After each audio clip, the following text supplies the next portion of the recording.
Hello and welcome to the Cricket News Podcast Season 4. I am Rahul Pandey and it is time for episode 2 of this season's podcast. It is time to talk about what we talked about in this season's episode 2. And this time around, I was joined by another special cricket personality. One of the nicest and warm human beings I've had the privilege of speaking with.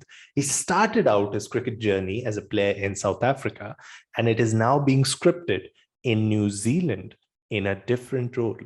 A head coach with Auckland Cricket Association for almost 2.5 years now, someone who has also worked with New Zealand and New Zealand A side in the past. He was also a part of the New Zealand team that traveled to England earlier this summer and created history.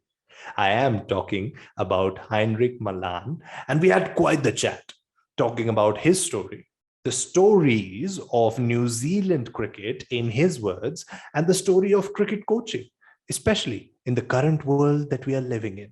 So, without me flapping my gums anymore, here it is: World Test Champions and Coaching with Heinrich Malan.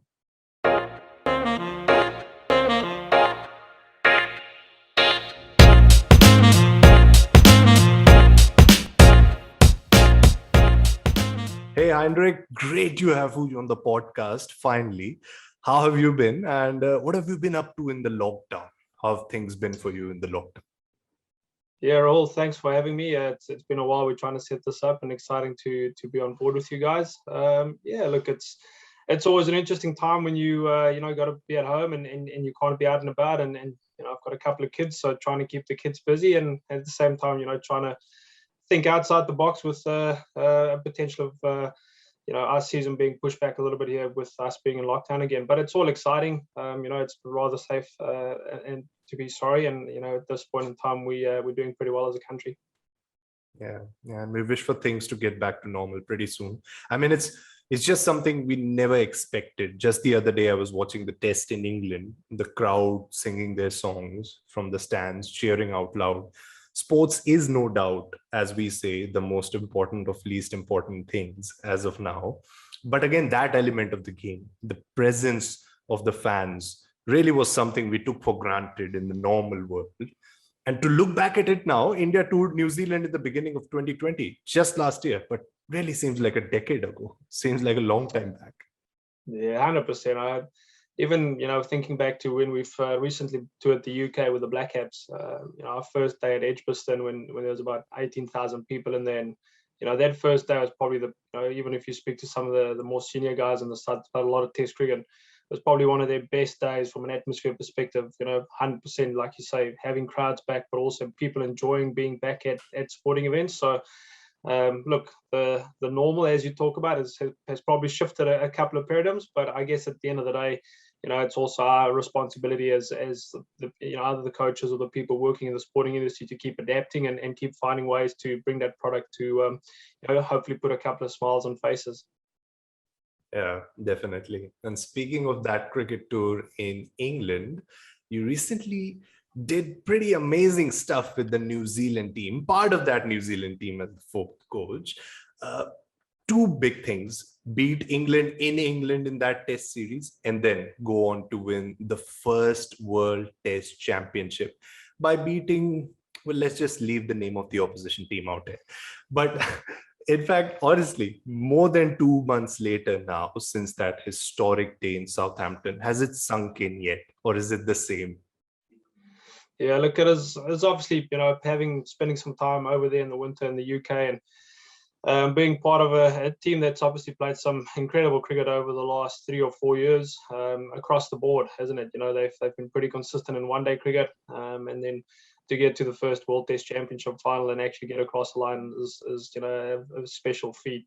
So it was an unbelievable honour to go part of that trip to the UK and work with a wider squad. There was always going to be a couple of us that came home before the actual final, but to play a small little part in that and being in and around some guys that's played a lot of Test cricket, like I've mentioned earlier, and seeing the excitement in their makeup and understanding how important it is, as a pinnacle event, even in their careers, from a Test playing perspective, was really really cool to be part of that. And yeah, you know, we were back in lockdown in New Zealand when the test was on, you know, so watching every minute throughout the night here, and you know, trying to sleep during the day so we can stay awake at night to watch the cricket. So, you know, unbelievable times, but it is something we'll treasure forever. Yeah, definitely. Before we move further into the discussion, Heinrich, tell us about your story in cricket. I mean, we all have our different stories in cricket, but how's the ride been for you? Where did it start, and how's it been for you so far? Yeah, look, it's been an interesting ride, and it's been an exciting ride at the same time. I guess as most of us grow up, you know, you from South Africa, where I'm originally from, you know, it's either trying to be a Springbok, like trying to play rugby for South Africa, or trying to, you know, play for the Proteas. So I guess I was fortunate that I come from a family that were pretty good at both codes, and you know, played it up until I was probably about 20, played both codes. Had to make a bit of a choice and try to pursue the cricket route. Played about 11 first-class games, so you know, it was always in and about, not a settled character within that space, and I guess through that, you know, the bug of working with kids was always there, and I've always enjoyed trying to, you know, see the improvement and trying to find different ways to work with different players. And at 27, I wouldn't say I retired. I sort of just, you know, didn't play anymore. I don't think I could retire from 11 first-class games. I don't, you know, I don't think I've done enough to retire, to be fair. So then started the coaching path and worked at a fantastic club in South Africa, the University of Pretoria Tuks Cricket Club, you know, which has gone on to do great things, and you know, had some great facilities, some great players to work with, and started coaching one of the franchise teams in South Africa, or one of the teams that are part of the franchise teams in Easterns. So did that for 2 years. Got married just as I was 30, which is about 10 years ago, 11 years ago now. And yeah, phoned my wife one day and said, look, I see there's a job going in New Zealand. I'm going to apply. Nothing's going to happen. Yeah, and about 5 months later, we were living in Napier, you know, and I was coaching the Stags. So then the journey began for us in New Zealand. And so we lived in Napier for 6 years, where I was really blessed working with some fantastic players, and, you know, an unbelievable organization with, you know, really quality people leading that organization. You know, worked my way into being part of the Blackcaps at certain stages, leading the New Zealand A campaigns, being part of that New Zealand A setup on a couple of inbound and outbound tours. And then I moved up to Auckland a couple of years ago. You know, so it's almost eight and a half years later now, living in New Zealand. And yeah, as I said earlier, I'm only just turned 40, so, you know, hopefully I'm still pretty young and what this thing is that we call coaching, and, you know, I've got quite a bit of time to go and quite a few things to learn. Definitely, and sounds really beautiful. You know, the fact that, you know, your journey has transcended across two different cricket-loving nations, two different cricket-frenzied nations, and, you know, speaking on that, you must have noticed. I mean, there's a cultural difference as far as cricket is concerned in every single country, even here in Southeast Asia. If you look at the countries that are playing cricket at the highest level, there's difference when you travel from one country to another, and there's not that much distance involved in the same as well. But what were the main difference in terms of cricket in South Africa and cricket in New Zealand that you witnessed when you made that shift? Yeah, it's probably one of the biggest things that I had to adjust to as a coach. And honestly, it probably took me about 18 to 24 months to really get a grip and a handle for, I wouldn't say the New Zealand way, but, you know, just working differently with the players. You know, in South Africa, probably where, you know, you from in India, is a lot more directive in terms of the way we coach. You know, it's a lot more direct. This is the way you do things. We over here, it's a little bit the other way around. You know, you got to plant some seeds. You got to get people to figure it out. You got to be pretty open and honest around some discussions that take place. You know, players take a little bit more ownership for the way they want to operate, which I guess, you know, there was another beautiful, you know, you talk about a journey, a beautiful learning piece for me around coming from where I came from, doing it the way I had to do it over in South Africa, and then learning, you know, a total different way here. And now I feel that's, you know, given me a really good understanding of being able to be that chameleon coach that, you know, if I can adapt to whoever's in front of me or whatever the group is that's in front of me. So look, I try and see those things as learnings. It's challenging at the time, but it's, you know, once you look back on them and you can reflect on it, if you can learn from it and move forward, you know, it puts you in a good position. Well, it's a tough job is what I make of it.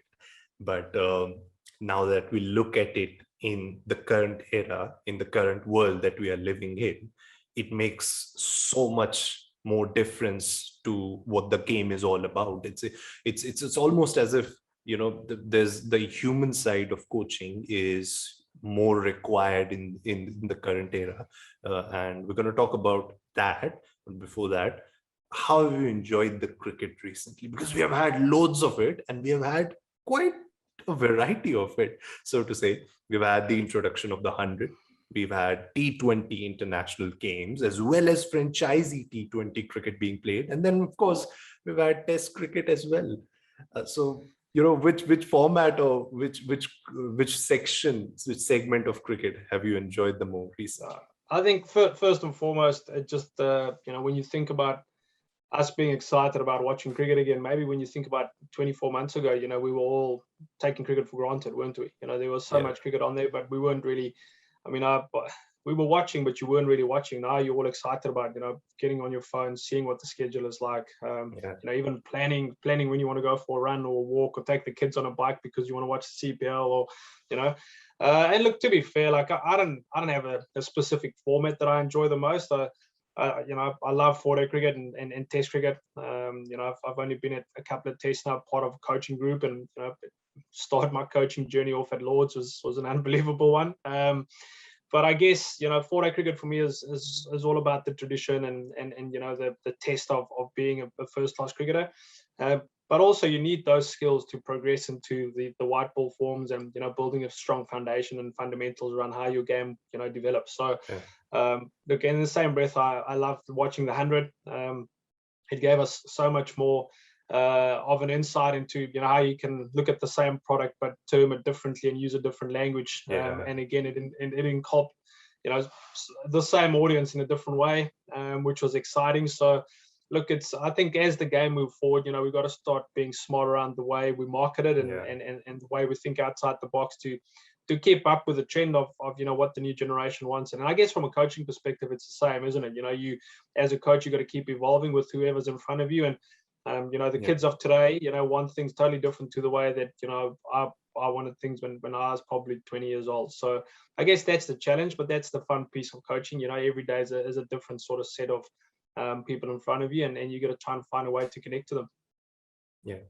And it's also quite fitting that in a year when we had the 100 being introduced to us, we've had the men's T20 World Cup is just around the corner, and the franchisee T20 league season, as we're talking about, it has already been kicked off. There's T20 international series going on as well.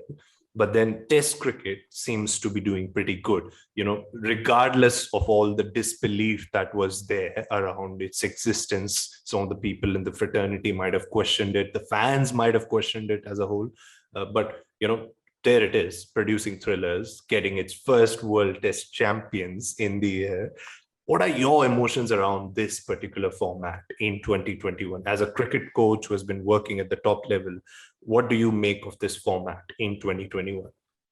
Yeah, I guess the thing that's grabbed the attention is creating some context around it again, isn't it? When there's an actual World Test Championship with an understanding of how you can get there, some points to games, to series. And look, people will say, some people will say, look, the pointing structure needs to change. Some say it needs to stay the same. I think that's irrelevant. I think the product of having an understanding that there's going to be points and a winner or finalists, and it builds up to a point where there's actually something to play for from a context perspective has really generated a real look at things again from a test playing perspective. And I guess, as long as you're the best players in the world, keep performing, keep putting performances on the board, and it creates those games like it has over, the last 18 months. Kids still want to be Virat Kohli and AB de Villiers and Kane Williamson. They want to be those guys.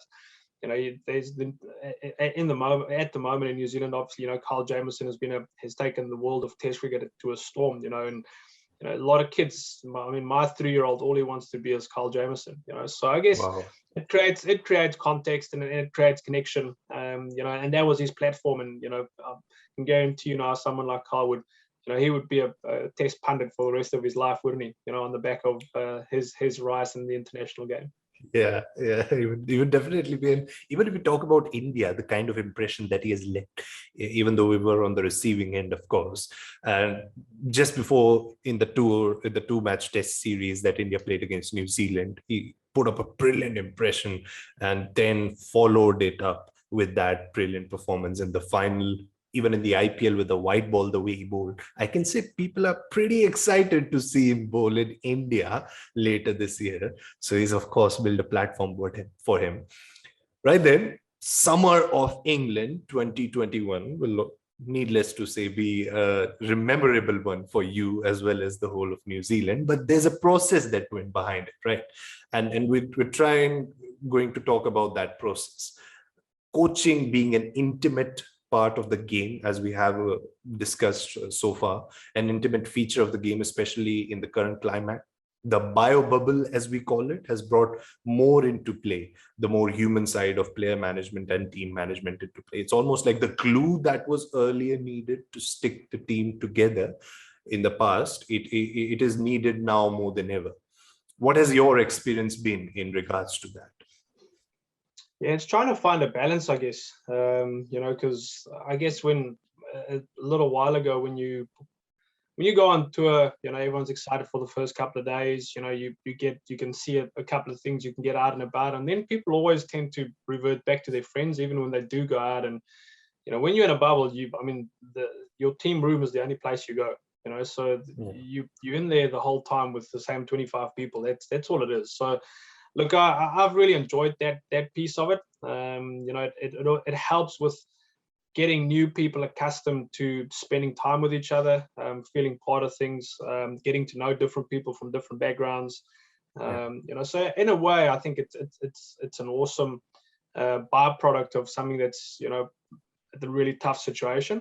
Moving forward, the challenge is obviously going to be that balance that I've just referred to. When you think your best players now all of a sudden, will be traveling from bubble to bubble to bubble. And we've already seen quite a few of the Australian players, quite a few of the English players pulling out of tests, pulling out of the IPL on the back of, spending a lot of time away. And, a tough piece for us at the bottom end of the world here in New Zealand and Australia at the moment is when you come back into the country, you got to do 14 days managed isolation in a hotel.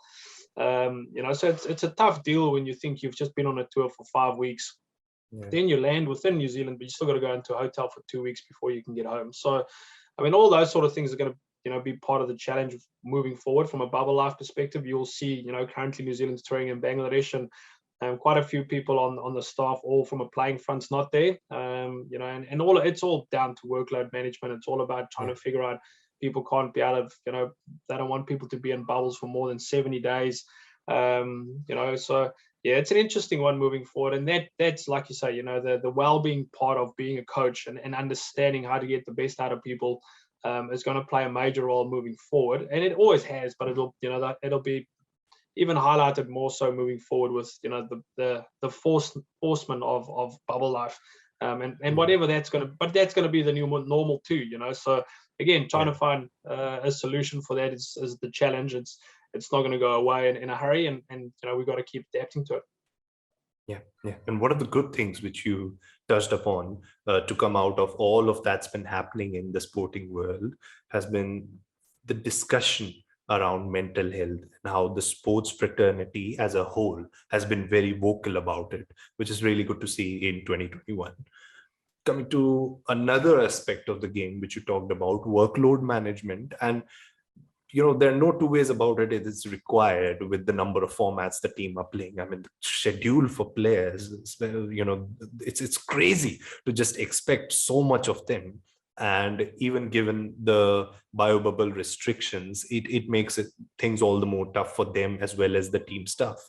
But then there's also a very less significant in terms of the whole picture, but significant in terms of the cricket to be played, a risk attached to it that it may go wrong for a few teams when they try and manage the workload of players. And without citing any examples, we are going to agree, I hope, that it has gone wrong for a few teams in the recent past. But when I was researching on a piece for New Zealand just after the World Test Championship final ended, I kind of realized, I sat back and realized that you guys got it all right during that tour. I mean, there were two challenges facing New Zealand. One of them was, of course, winning the Test series against England, and then the challenge to win the inaugural World Test Championship. And it seemed like, everything went out fine. Even the young players who were part of the team really stepped into the game. What was the secret recipe behind it? Yeah, I don't think there's any secret recipe. I think there's a lot of planning that went into it. Gary did a lot of detailed planning around getting players loaded and the intensity up to a high level, before we left for the UK. So, we had quite a few training camps, and we've got a couple of, indoor facilities now, grass indoor facilities that, it's like you're bowling outdoors, even in the middle of winter here. So, again, New Zealand cricket looking after the bigger picture and starting to create those facilities, is a massive step in the right direction. And then just the way it, you talk about, the perfect storm sometimes, the way it sort of worked out with, resting all the sort of senior players after the first test at Lord's, playing all the younger guys and then winning that game, and then the senior guys, coming back into play against India on the back of, a real excitement within the squad. So, look, I think when you look at the domestic competition too, a lot of players that have now had the opportunity to step into space, whether it's been a Kyle Jamieson or, some of those players that are coming into international cricket now on the back of a lot of domestic cricket, it shows that domestic cricket's pretty strong, and it shows that the product that, we're building from a domestic cricket perspective in New Zealand has worked. That's the challenge also now. There's quite a few guys that's been in the domestic system now, 27, 28, played 100 first-class games. So the bottom end of that from a domestic perspective for us as domestic coaches is to keep developing players too, because that it all works in cycles. So, making sure that you keep trying ahead of that cycle. But look, it's exciting to see, where New Zealand cricket's moved to in the last 7 or 8 years. And look, to be part of that in various spheres is obviously pleasing. But look, it's, the work's never done, and you always try and find new ways and methods to come up with different ways of doing things, and trying to get players to be adaptable and play the situation in front of them, which I guess, is currently their challenge in Bangladesh. It's obviously the surfaces are totally different to what we used to over here. And up until you don't face someone bowling the ball at 90 k's an hour, turning it square, you can talk about it, but you're not going to be 100% prepared for it. So that's the big challenge, isn't it? Definitely. That's the beauty of cricket. And even when you look at the squad, you just mentioned, how the young players stepped up to the situation. But, on a first glance, when we looked at the squad just before the final, as we obviously wanted to, there were so many biggies. There are so many biggies of the international cricket right up there. And then you had Devon Conway making their debut at Lord's. You had Kyle Jamieson. You have had Kyle Jamieson for a year, who has just rocked up Test cricket in a way that very few have had. You've had Will Young, who was the highest run scorer for New Zealand in that second Test, stepped up onto the occasion and ensured that they won the game from there.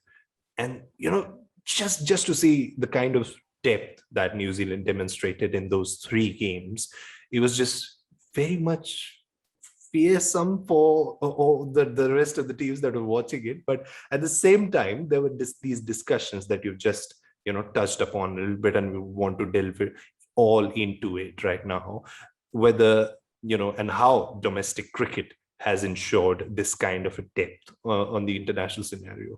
As someone who's been associated to it now for some time, what have been your takeaways about the domestic cricket feature in New Zealand? Yeah, I think you got to start at the top. So you look at the New Zealand side, in that Blackcaps side, you've got quite a few guys now: Latham, Williamson, Taylor, Nichols, BJ Watling, even though he's retired, but those guys played for New Zealand together for a hell of a long time, which meant there were some of these young guys, your Will Youngs, your Mark Chapmans, who's they've played a little bit of international cricket, but they haven't been granted the opportunity through some players that are legends in the game within the New Zealand sphere, which I've mentioned earlier. So they had to go back to domestic cricket, and they really had to craft their careers out. You look at someone like Will Young, who's got 12 first-class hundreds now. You look at the Australian side from the 2000s. You had people 10,000 first-class runs couldn't get into that side. We obviously don't have people with 10,000 first-class runs, but you got people with double-digit first-class hundreds now who doesn't play for the Blackcaps, which is going to ensure that when you have a domestic product, then that it becomes pretty strong. And I guess that's the exciting piece. We've seen the same players play domestic cricket for a number of years now, and they've all got records that are averaging 45 plus 10 plus hundreds in first class cricket. So it showed that they've got better over a period of time. You talk about Devon Conway. Dev's turned out runs over in New Zealand for the last 4 years. It doesn't matter what competition he played in. He's the leading run scorer in all 3 competitions for the last 2 years from a domestic perspective. So him as a player that we always knew was had the potential, had the ability to play at a higher level. We're putting domestic bowlers, to the sword. So domestic bowlers had to go back and try and get better, and you think then people like Bracewell, Tickner, Duffy, these guys, Ravindra, Sears, were all part of that national setup now. They had to go back and work out, how they're going to get better against people that are actually pretty decent players, who are 27, 28 and as young kids. So I guess it's been a bit of a perfect storm in that space. And that's going to be the challenge, keep moving forward, is to, from a domestic point of view, again, we have to make sure as domestic coaches, we keep producing players that challenge on the domestic front that can keep putting pressure on the international players. I think as a domestic coach, that's my job. My job is to try and develop my players so that I can give a more polished product to the international team, and then the coaches in the international space, their job is to polish that stone, and make sure they're comfortable with the role, comfortable with their team cohesion, and allow them to go out there and express themselves. Yeah, seems like a little bit difficult for players who have already been exposed to a little bit of international cricket, but then, they have had to come back and sort of hit their strides hard in domestic cricket, as you're talking about, and then to try and find that space in team again seems a little bit more difficult for them than someone who's starting out on the scene, has huge expectations, but needs to deliver, take some time in order to have that opportunity. Have you had that sort of experiences when dealing with players who are returning back to domestic cricket in order to find that position, that sweet spot back into the playing 11 at the international scene? Yes and no. I think most of the time when the guys come back, that because they've been part of that international setup, and I was part of that international setup for 6 weeks, and I can guarantee you, that's exactly where I will want to try and get back to, and that's just me from a coaching perspective, so from a playing perspective, it's probably 10 times that feel of I want to try and get back into it, so I think I've been really blessed to work with some players that came back that got left out or found it hard when they started, to then come back and actually turn the screws in terms of their work ethic. And the best part for me about that is once players that has had a bit of an international taste come back, and then they actually tie their screws down to become more diligent around their training, their preparation, that rubs off on the rest of the people that plays domestic cricket. So all of a sudden, you've got 2 or 3 other guys who feel, wow, if this guy can play international cricket and he's doing this, and this, then, he sets the example to an extent. And I guess I've been really fortunate, to have had quite a few guys who's played international cricket, but then came back to then set the standard of what's expected at that next level. And all of a sudden, the whole team then rises up to that sort of standard and experience from having people come down to a domestic level. So, and I think that's in general, a really good trait of the New Zealand domestic scene is, there's some diligent workers around the scene here. People work really hard. We've become a lot more smart in the way we operate. We're obviously pretty small. We don't have huge budgets and things like that. But, you've got some passionate people that want to try and develop their players, and love seeing people perform and play well for the team, and I think if you have those sort of ingredients, you've got the making of something special. And it's been good to see how the boys have operated for a period of time now. Yeah, certainly the passion has hit the nail hard and made the world love them. And especially this whole journey that we have seen with New Zealand, the players who have been part of the team for some time now. We saw the Brendan McCullum story as the captain. Now we're watching the Kane Williamson story as the captain. It's really been exciting for us as cricket fans to watch. But when we talk about the WTC final, when we talk about the New Zealand tour to England, one of the most discussed elements about this New Zealand side was the fast bowling attack. Now, I can tell you by my experience here in India, we're trying to play cool by learning how our fast bowlers are developing day by day, but I don't think we are cool. We just get so wowed up when we watch them play the way they do. And I can certainly hope so that, even for the people in New Zealand, this pace attack must be something, even with the experience of Neil Wagner, Trent Bolt, Tim Southee, when you have an addition of someone like Kyle Jamieson, it's just amazing to see that.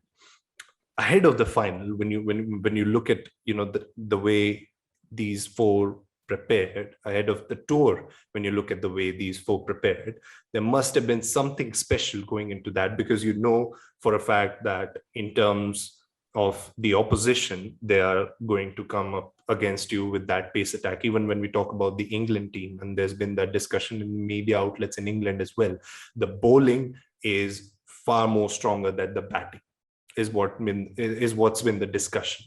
And that sort of sums up Test cricket in one word. There's this one format where the bowlers try and rule the roost even now. But when we talk about the preparation, it must have been something to prepare for two different oppositions in terms of the 3-match Test series, if we take it, 2 against England, the one final against India. What did you notice in these four bowlers? Look, the most important piece probably is the understanding of the experience you have in that room.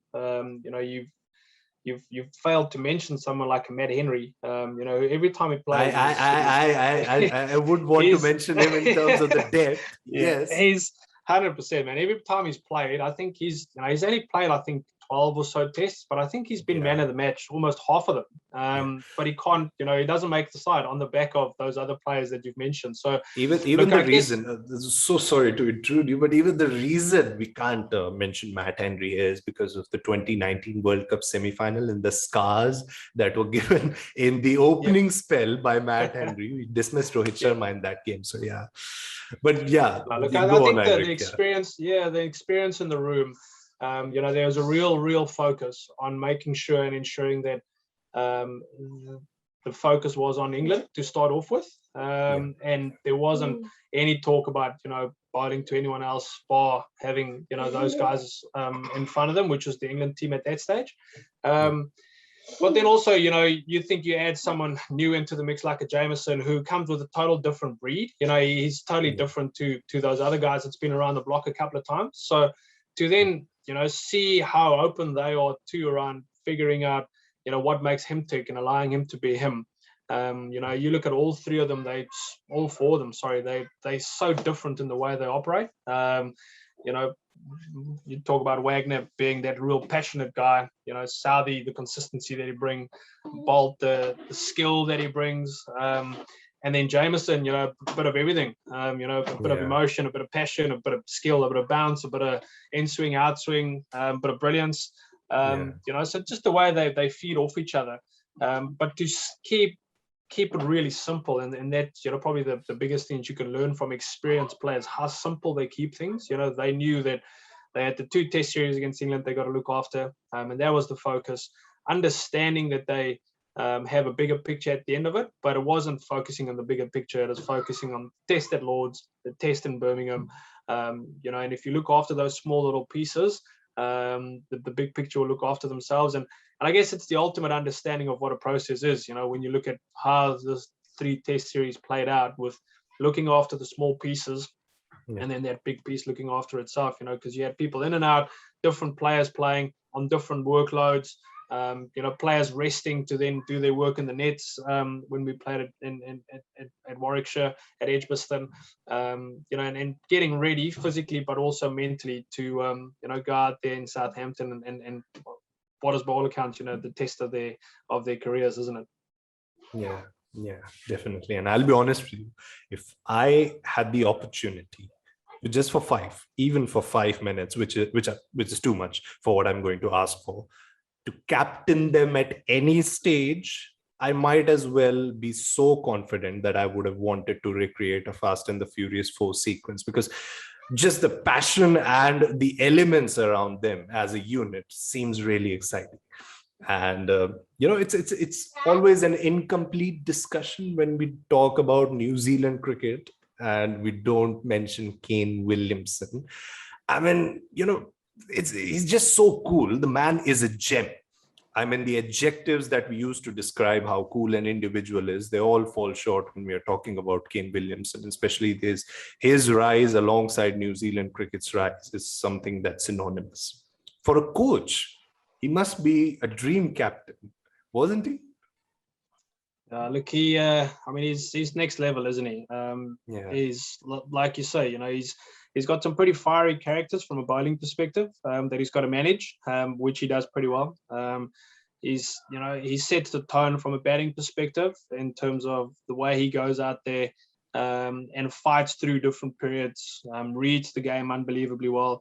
He's obviously now got some experienced players around him. He uses Southee and Ross really well and getting information. Tommy Latham has now stepped up to be captain in various formats and being a real senior player voice in that change room. It doesn't say a lot, Kane, but when he talks, everyone listens. He's definitely one of those characters and one of those players. And it's always really measured in the way that he comes across.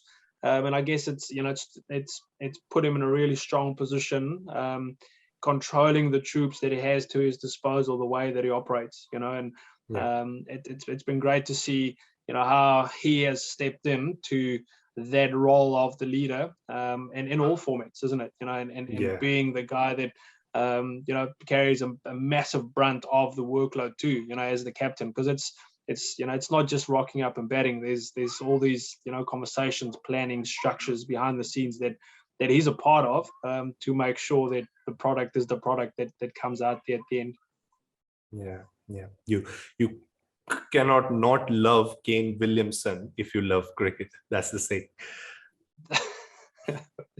Yep, 100%. And I guess you look around the world. There's a lot of kids who, when you think about Kane Williamson, they all want to play the ball late. They all want to play with soft hands and all there's things that goes with the Kane Williamson mantra, isn't it? The cool calmness around what he brings to the game of cricket. Definitely. Hello, this is just a little breather for you before we bombard you again with lots and lots of cricket content. But while you're at it and while you're taking those deep breaths, do make sure that you subscribe to the Cricket News YouTube channel and hit the bell icon near it. I'm watching you as you do it, so I'll wait. Come on now, do it. Right then, we are coming towards an exciting segment that we have introduced to the Cricket News podcast this season, Rapid Fire Round. And there's a 5-second window for you to answer the questions that I'll be putting forward. Some of them will be to just put you in the tough spot, but that's just a fun element of the game that we're trying to induce. So first things first cricket game you remember watching? My old man played a Sunday league game when I was about 7 or 8. Nice. Last cricket game that you watched? CPL game this morning on TV. Nice. Brilliant. First childhood cricket hero? Brian McMillan, 92 World Cup. To the point. Nice. Best cricket ground you've been to, and this in terms of experience, the atmosphere, and more importantly, the food. Atmosphere, first day at Edgbaston, food, Lords, can't go past it. Unbelievable. All the stories are true. That's what I wanted the confirmation on. Your best cricketing memory so far?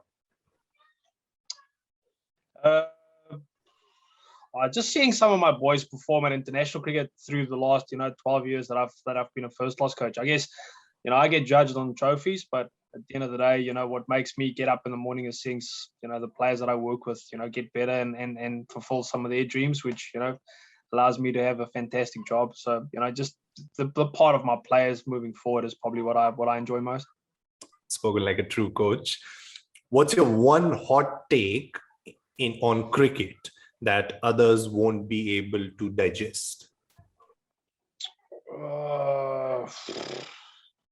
Time management, probably around how slow cricketers are. It's just probably a bee in my bonnet. I get worked up with things like that if people aren't on time, probably. That's one heck of a thing you mentioned. And speaking of that, we also have had this question that I put a little down, but I'm just going to ask you now that you have mentioned it.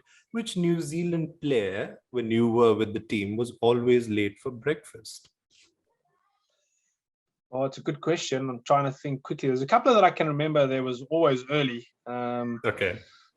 But I think there's. Can't really remember, to be fair. If as we're talking, I remember, I'll throw it in there. Trying to work through my head when we were at Southampton. Yeah, I'm looking forward to that answer.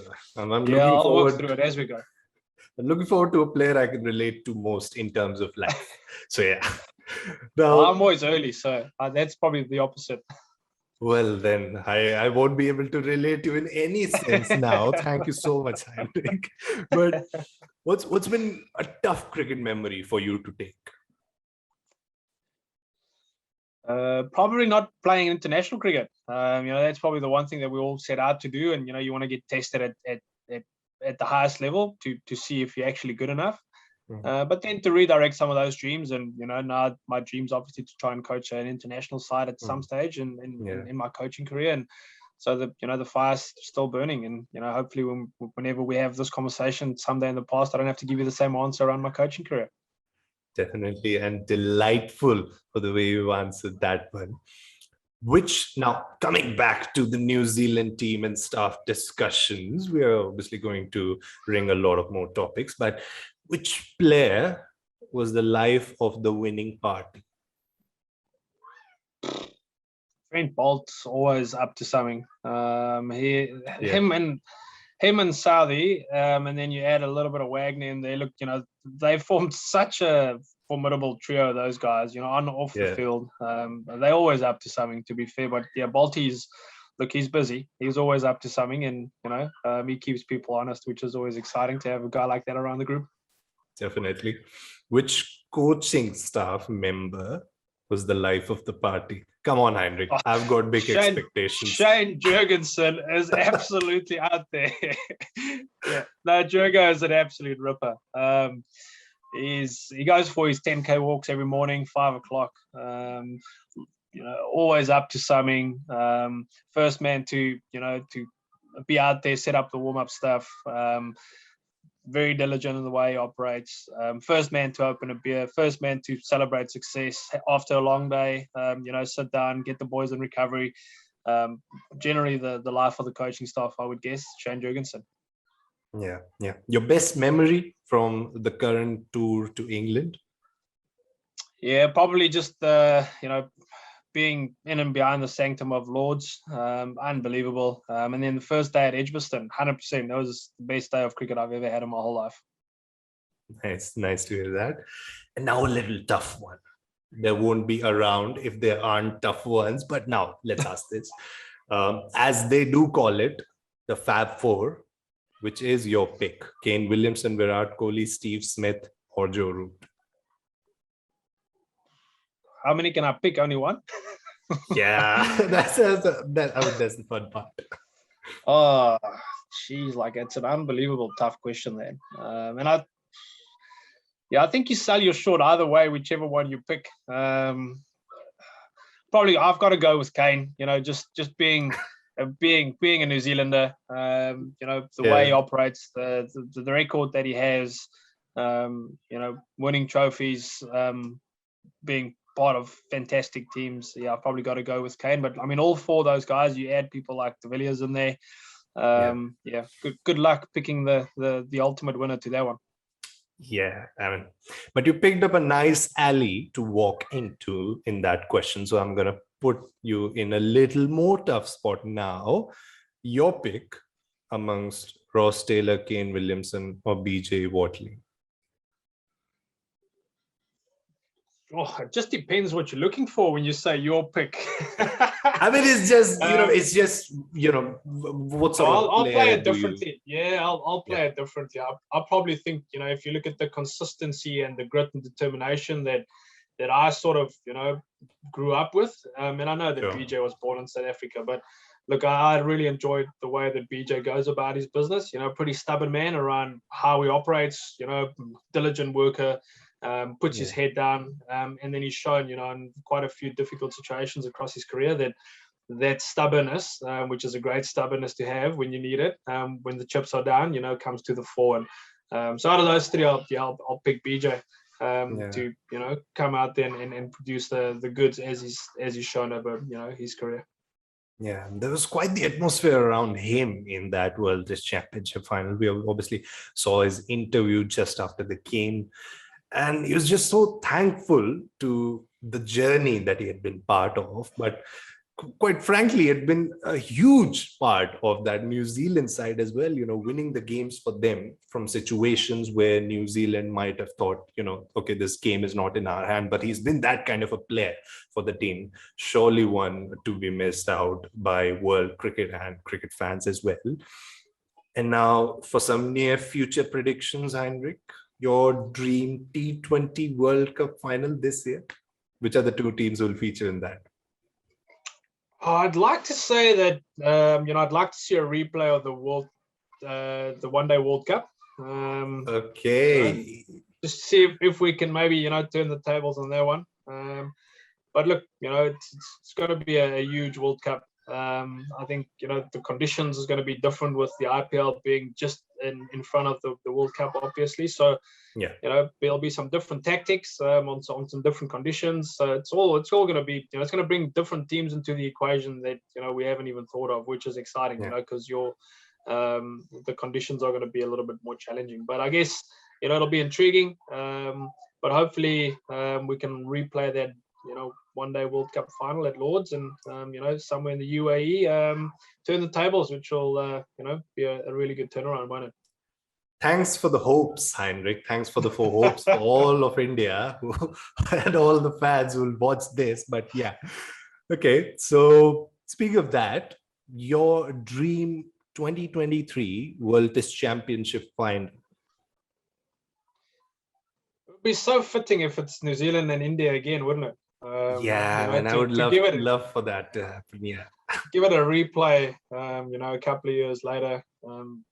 You never know. There might be a couple of players that's moved on from them. And it might be a little bit of a different looking teams playing each other. But look, I think there's quite a few people that's up for the challenge around trying to get there again on both sides of the coin.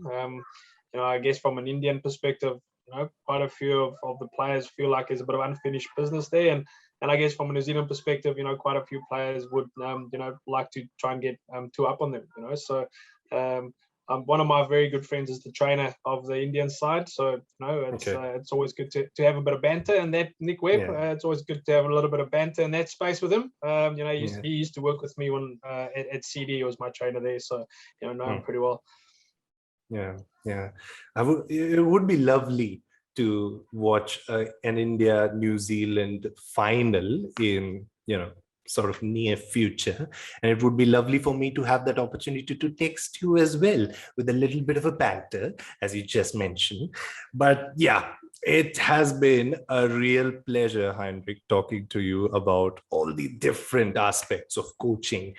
But if there's really one message that you'd want to put out just in terms of the climate that we are in to the players, and just one of your takeaways, just one of your key takeaways from the time that cricket, as all the other industries in the world, has endured in the last 1.5 years, what would that be? Yeah, look, I guess at the end of the day, at the moment, life isn't normal. But what is normal? And I guess that's one of the things that I keep asking my players that I work with on on Zoom at the moment. We have quite a few Zoom meetings at the moment, and I guess it's trying to be adaptable and fluid. We always talk about those nice little words. Let's be fluid, let's be adaptable. But here's our challenge to be fluid and adaptable. So it's all the action pieces to that now that's in front of us. So trying to, is the glass half full or half empty? That's the way we've got to look at it, and hopefully we see it as half empty so we can keep filling it up. Yeah. Thank you so much for joining us, Heinrich. Thank you so much for taking out time to join us for this pod. We wish you the best for the upcoming season and, just the near future in terms of how the whole world is going to get into the open, especially with this pandemic thing. We just hope for things to get back to normal. We just hope for full house in terms of cricket matches. We just hope for all those little things that we didn't make most of, as you had mentioned earlier in the pod. But yeah, we just hope to make the most of them when the world is really back into the normal mode. All right, folks, that is going to be it for our second episode of season 4 of the Cricket News Podcast. Hope you enjoyed this episode. Take care. Bye-bye. Hope you enjoyed this episode of the Cricket News Podcast, and we also enjoyed your presence, and we appreciate that, and we would love more of it in this mega T20 season. By the way, if you did enjoy the episode, would you be so kind to subscribe to the Cricket News YouTube channel and hit the bell icon just beside the subscribe button? That would be really helpful, and I will just wait and see if you are doing the same. I'm not kidding. I am going to wait and see if you are doing the same or not. Come on then, do it.